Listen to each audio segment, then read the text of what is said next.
বিয়ের পরে প্রথম ভুল একজন মেয়ের জীবনে স্বামীর অবাধ্য হওয়া। স্বামীর অবাধ্য হওয়ার মতো বড় অন্যায় পৃথিবীতে একজন মেয়ের জন্য সেকেন্ড আর কোনো কিছু হতে পারে না। যেই মেয়ে স্বামীর অবাধ্য, আপনি লিখে রাখেন তার জীবনের সুখ সে কোথাও খুঁজে পাবে না।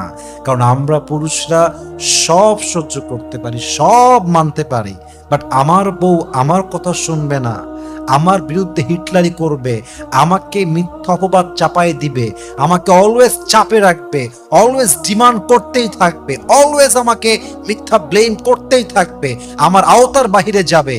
আমরা পুরুষরা সব সহ্য করলেও আমাদের সেলফ রেসপেক্টে আঘাত লাগলে এটা আমরা চুল পরিমাণ বরদাস্ত করি না, ঠিক কিনা বলেন? স্বামীর অবাধ্য যে মেয়ে হয়, ওর একুলেও সুখ নাই, ওকুলেও সুখ নাই। আপনি যদি স্বামীর অবাধ্য হন, এই স্বামী আপনাকে তালাক দিবে।